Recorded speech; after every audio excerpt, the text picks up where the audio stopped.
Last Christmas I gave you my heart, and the very next day you gave it a... Hey, look! Someone left a present! And it's for me! Huh, I wonder who it's from. Oh my gosh, it's what I always wanted! My very own spoon! It's a Christmas miracle! Merry Christmas, Tambo.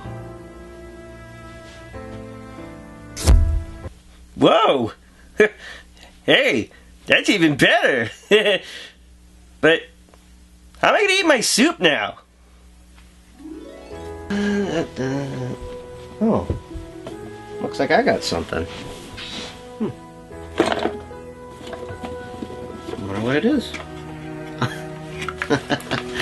Oh, that's cute. Well, I guess it's been kind of a trying year.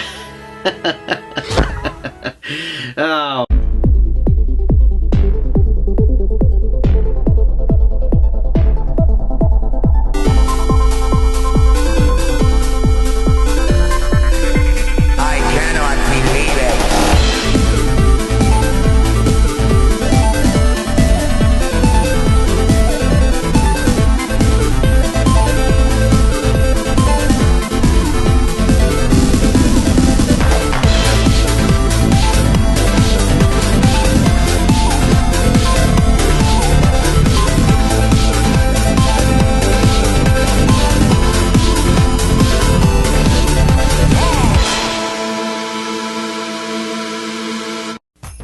Happy holidays, everyone! And it's time to celebrate with the best holiday tradition that we know.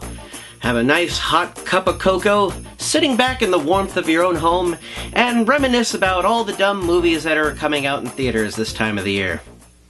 These past few years, the holiday tradition has lately been a trip to the theater to watch the latest chapter of the Hobbit movies, which I assume is at part 19 or something. While I have read the book as a kid, it was good to refresh my memory as the blockbuster movies, though I assume some details are still a bit fuzzy. That is to say, I think I've seen the movies. I mean, sitting in a theater for so long, I've kinda nodded off a few times during some extended scenes. I even resorted to watching the animated Rankin Bass version to bring me up to speed. And after about 15 minutes of that, I put down the screwdriver and thought I'd try out the 2003 Hobbit video game for PS2 and GameCube, which touts itself to be the official prequel to the Lord of the Ring movies. So forget all those 6-hour movies, this is where the true story is told. So let's pop this in and see what we're in for.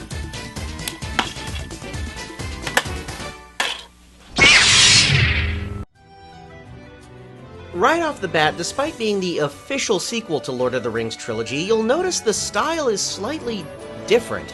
I don't honestly want to poke too much fun at the artwork of this game, but some of the story sequence held some really interesting visual moments. Not to mention the cover also makes our protagonist kind of look like the killer from Child's Play. Where am I? Goblins attacking men and elves! Oh hey, spoilers, I didn't think we'd be falling into the end of the third movie already. It was just a dream. Just a dream. We start off in the Shire, where you play as Dilbo Daggins, the Bobbit of Hill Valley, New Zealand, and you're ordered by the local wizard, Doc, to go back to the future and keep your kids from getting killed by the local bully, Astaroth. Butthead. You may have to excuse me, as I might pronounce some of these names incorrectly here and there. I mean, I haven't really been to a Renaissance fair in about 15 years. After you collect your walking stick, which happens to be your first main weapon, which you apparently can't live without according to the wizard Dangolf here. Find your walking stick. You explore the Shire to talk to the other Hobbins and look for stuff and collect things and stuff. Being a Sierra game, I'm really not too surprised to see these kind of elements being brought into play. I mean, it's alright, it's not too difficult to figure out the tasks and such given to you by the random townspeople of Riverdale Glen. I seem to have lost my quilting needle.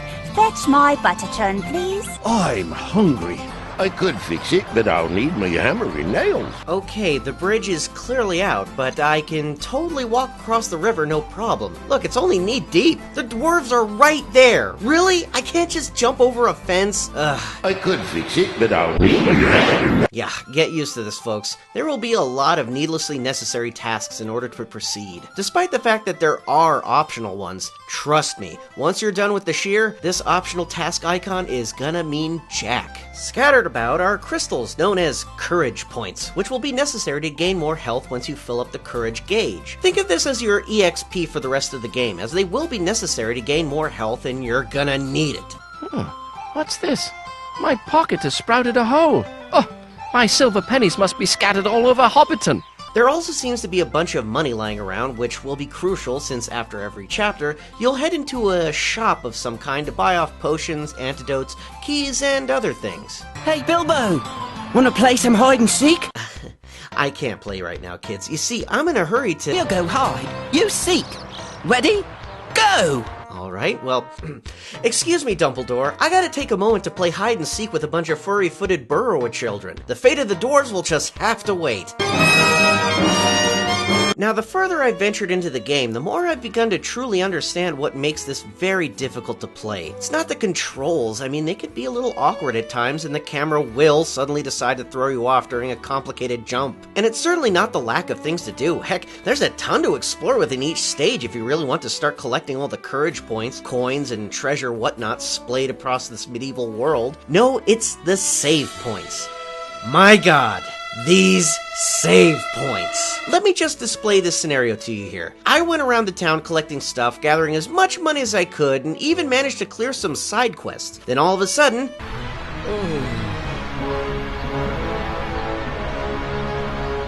I found myself all the way back to the pillar I last saved at, with all the quests and stuff I collected for the past 30 minutes completely gone. It's almost like putting a bookmark in a novel, but you continue to read on for a few 15 or so pages. But then you decide to close the book and suddenly remember, oh crap, I forgot to put the bookmark in that spot. So you just go to where the bookmark was last and read on all over again. And these aren't even simple checkpoints. No, they're serious about using these save points as often as you can. A normal game would often create different save points or even automatic save states while you're playing, so that when you do die, you can just go back to the last checkpoint and not have to worry about all this stuff you either lost or collected. I guess in a way, they were trying to make this more like a role-playing game, in the sense that even if you die and lose all your potions and stuff, you'll still go back to the save point and try it all over again from scratch. But it takes about 2 or so full minutes just to save it all. This screen is going to be the most memorable screen in the entire game, just for the fact that you have to do it so much. Even after a chapter ends, you have to save, or else if you die after that lengthy story, it'll literally load you back to the last save point in the previous stage, complete with loading screen, where you even have to fight the boss again, or even watch that cutscene all over again. Then, loading again, back to the stage you died at. This game is an extended cut of my patience wearing thinner and thinner each time. I loathe this game entirely. Actually, that's not true. It's a decent platforming title so far, but yeah, these save points are like the ring wraiths of my sanity. With that said, let's talk about the rest of the story, as it does follow the tale of the Hobbit rather well in game form. You meet up with your fellow dwarven travelers, which include, if I'm not mistaken, are Philly, Killy, Ballin, Fallin, Darwin, Boing, Doing, Ping Pong, Whoop-de-Frank, Dopey, Sleazy, Sneepy, Clappy, Surly, Gimply, Legolas, Gibble, Gobble, Hooble, and Hay. And let's not forget the king of them all, Dorkin of Shield, whom outside of the movies is always depicted as this old grayed-out baldy. We all know his true appearance thanks to Dwarf Beat Monthly. He's the handsome one. Oh my god, like, Thorin's beard is like so cute. If the book is to be followed, as they venture along, they all meet up with a group of ugly trolls named Tom, Bill, and Bert. The only normal named characters in this world, I presume. Not to mention, this guy looks like Shrek doing Pilates. This is where a huge factor in most of the gameplay is held. Stealth. Colonel Gandalf, I've reached enemy grounds. There seems to be a group of security trolls here. Excellent, Snape. Sneak past them and avoid being seen. Infiltrate the enemy cave and destroy Metal Ring. Wait a minute. Why do I gotta do this? I mean, come to think of it, isn't it a little strange that you just came to my village and picked me out at random for this mission? I'm not even a trained burglar. Well, to be honest, me and the dwarves just kinda got high and thought it'd be pretty funny, you know? Look, I'll still do this mission, but I want something good out of it. Sure, man. Whatever. Look, I'm really baked right now. When you get back, can you bring some berries or something? Sneaking past these guys requires holding down the L1 button, which took me a few tries to figure out, as getting caught tends to be fairly easy. Hope you saved your progress. At one point, you even have to sneak past a troll with the longest yawn in gaming history.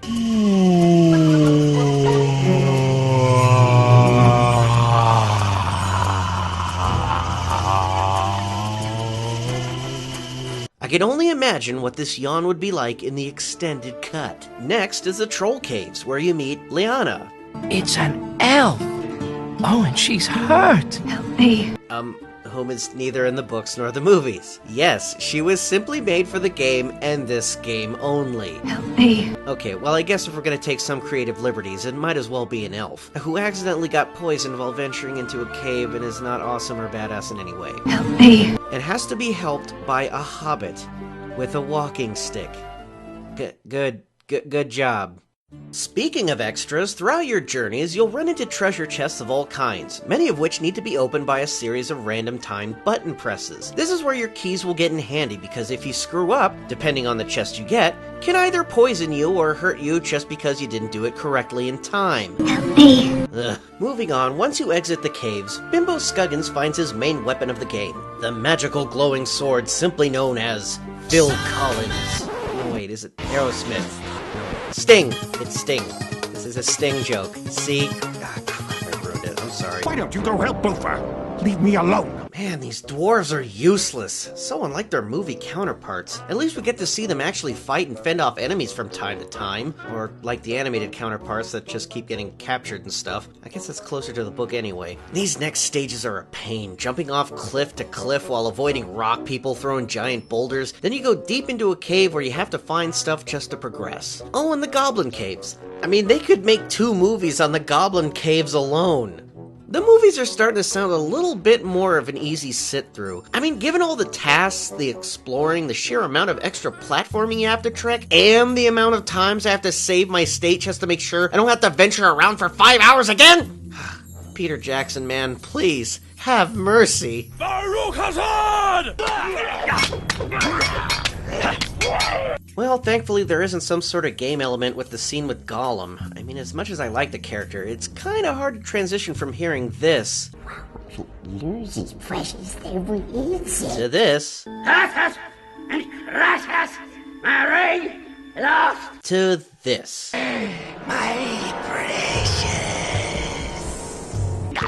Man, sometimes I kind of feel bad for the guy. He goes through so much only to end up in a lake of lava. I fell into a burning ring of fire. I went down, down, down, and the flames got higher. And it burns us, burns us, burns us.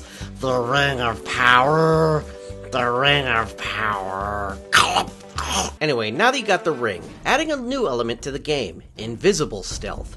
Though in this damn stage it doesn't even work, so what's the point? It's occurred to me at this point, you start to realize that your combat skills are much to be desired. You gain special abilities by the use of scrolls throughout the game, but they really don't do that much. I mean, sometimes the game doesn't even respond to my button presses, and I feel like it's intentional. You see, when you lock onto an enemy, you start to strafe around really slowly. Meanwhile, these guys can just gang up and dogpile on you in a second. And these spiders, oh man, these spiders! The mere touch will send you to a poisoned state, and once you cure yourself with an antidote, they just come right back and bite you again! At the end of the Spider Woods, you have to save your useless dwarven friends, and they don't even stop to help you fight off not 1, not 2, but 3 giant spiders, each of which have to fight off in a different way. I was so lucky that I managed to do this in one go-round, because it was quite a while since I saved at this point. Well, you already heard that story. Well, it's not worth it because soon afterwards they get caught. Again. This time by wood elves. Good God, why is Wizbo saving their kingdom again?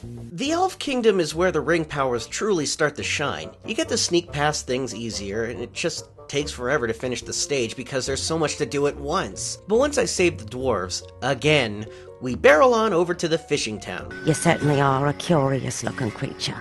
Well, I could say the same of you. Which might as well be a town in Professor Layton's game because, you guessed it, puzzles. And you know what? I'm so mad about this stage, I'm not even gonna give it some recognition. I won't talk about the fact that Bard tells me to help him find a thief that leads me to a warehouse, that leads me to a bunch of trolls, that leads me to a bar of drunks, that lead me to another warehouse, that leads me to an old guy that wants a golden knife, and a bunch of bottles that lead to a puzzle that unlocks a hidden passage under the bar, that leads to another puzzle with another puzzle right afterwards, that leads to a bunch of thieves that lead to nothing. Good luck on the mountain, and perhaps one day we'll meet again. Nothing at all! Nothing at all! Nothing at all! Alright, enough of that mess. We finally reached the mountain in which Smaug resides. Smaug. Where again, the dwarves do nothing, and Dibble-Do-Duggins needs to sneak through the Golden Hall to get the, I don't know, Cup of Eternal Life from Indiana Jones or something. I have to say, after all this trudging through the caves and woods, being constantly bombarded by cheating goblins and spiders, I'm actually fairly impressed with this stage. The entire time you're met with a very foreboding feeling as you carefully walk across the pillars, while only the sound of heavy breathing is heard. Once you accomplish that, you have to do it all again, this time while Smaug is awake, using a ring of power to bypass the security system. Come into the light, where I can get a look at you. But yeah, it ends there for me. Smaug flies off, attacks the fish town, but is easily taken down by just a black arrow to the open spot on his chest, leaving the dwarves within and yada yada yada. Yeah, it seriously just ends there for me, because not moments afterwards, you are still following orders from these useless dwarves. We are all at your service. You want me to whistle while I work? Work on this, Doc! What an adventure!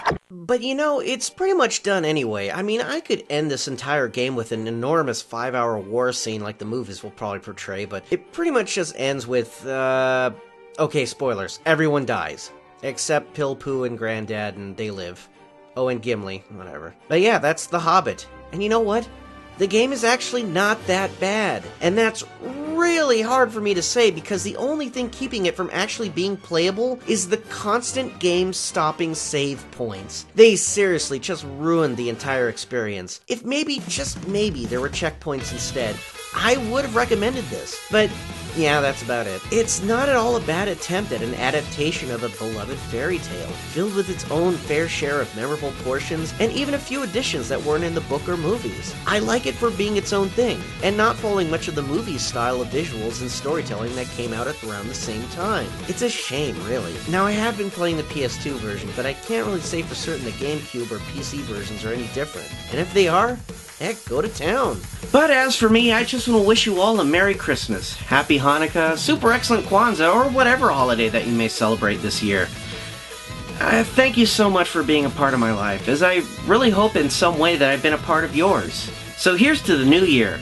Peace on earth, and stay excellent to one another.